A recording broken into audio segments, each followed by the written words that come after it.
The winter when everything broke felt endless. In a small Midwestern town in the United States, where streets curved gently around rows of modest houses and old maples stood like quiet witnesses, Daniel learned how quickly a life could collapse. He was 38, a warehouse supervisor who had worked overtime for years, believing effort alone could protect his family. Then the layoffs came without warning. The company closed its doors on a Friday afternoon, and by Monday the parking lot was empty. Daniel stood there with his lunch still packed, staring at a locked gate, feeling something heavy settle in his chest.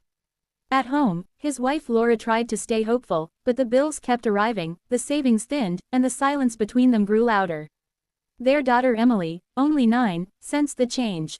She stopped asking for small things, stopped talking about school trips, and watched her parents with worried eyes. Pain does not always announce itself loudly. Sometimes it seeps in quietly, day after day. Daniel filled out applications until his hands cramped.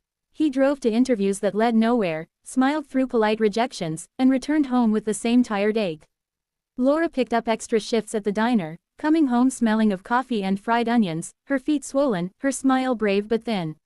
They argued over little things: who forgot to pay which bill, why the heater was turned down so low, until one night the electricity shut off without warning. The house went dark, and Emily started to cry. Daniel felt shame burn through him like a fever. He sat on the cold floor, head in his hands, convinced he had failed the people he loved most. A week later, Laura fell ill from exhaustion. The doctor said she needed rest, but rest was a luxury they could not afford. Daniel watched her sleep during the day and felt helpless. That afternoon, as snow fell softly outside, there was a knock on the door. Daniel almost didn't answer, embarrassed by the dark house and the quiet desperation that clung to everything. But when he opened it, he found Mrs. Alvarez from next door standing there with a covered dish and a warm smile. She said she had made too much soup and thought they might like some. Daniel tried to refuse, pride rising up, but she gently insisted and stepped inside, noticing the cold without saying a word. The soup warmed more than their hands.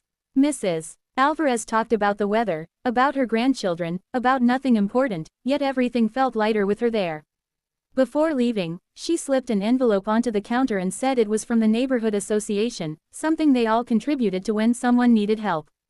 Daniel opened it later and found grocery store gift cards. He sat quietly for a long time, staring at them, tears blurring his vision.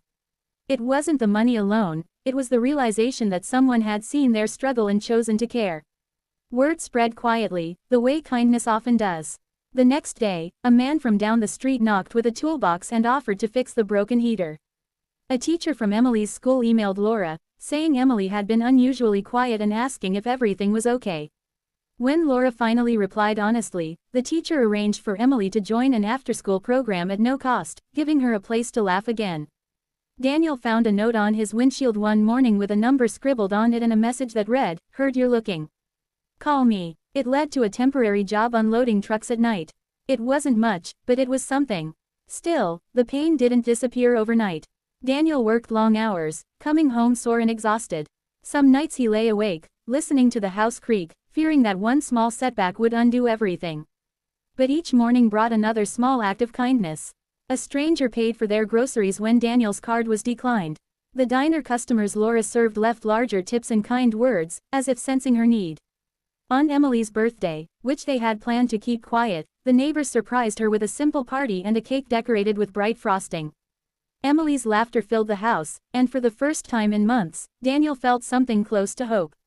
Spring came slowly, melting the snow and softening the air. Daniel's temporary job turned into a steady position when the supervisor noticed his dedication. It wasn't his old job, but it paid the bills. Laura regained her strength and reduced her shifts. The lights stayed on, the fridge stayed full, and the house felt warmer, even before the heater was fully fixed.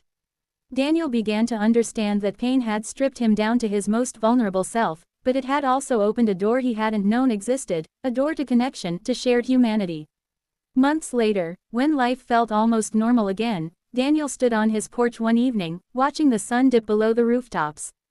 Mrs. Alvarez waved from her yard, and he waved back, feeling gratitude swell in his chest. He thought about how close he had come to giving up, how easily he could have closed himself off in bitterness. Instead, kindness had appeared when pain was deepest, not as a miracle that erased hardship, but as a steady light that showed him he wasn't alone. Time moved on, carrying the family into a new rhythm. Daniel grew more confident at work, learning skills he never thought he'd need. Laura began taking community college classes at night, dreaming of a future beyond the diner. Emily thrived at school, her teachers noting a new spark in her curiosity. Yet Daniel never forgot those dark months. He remembered the cold floors, the silent rooms, and the way despair had pressed down on him like a weight.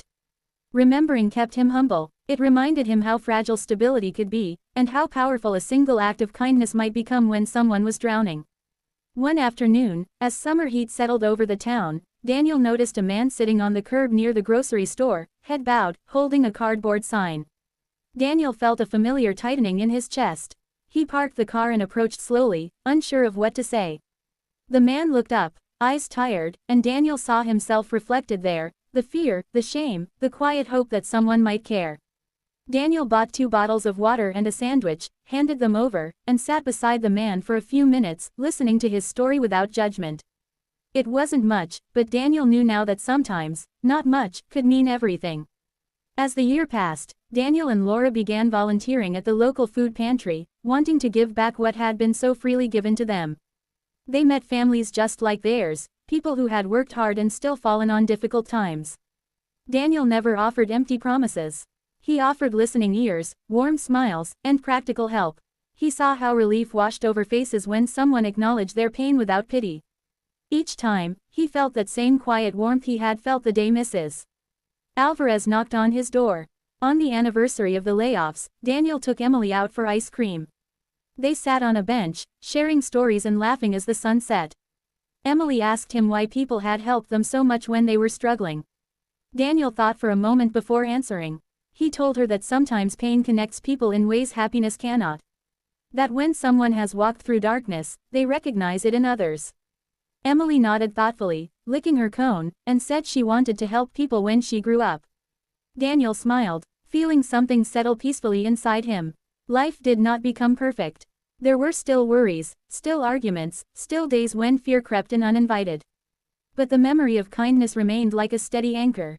Daniel understood now that pain had been a chapter, not the whole story. Kindness had not erased the hardship, but it had transformed it, turning suffering into something that could grow compassion instead of bitterness.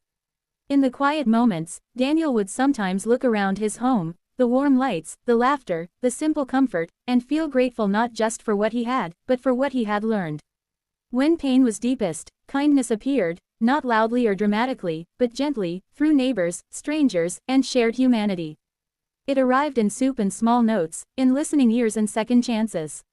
And because of it, Daniel carried forward a promise to himself, to be that quiet kindness for someone else, whenever and wherever he could.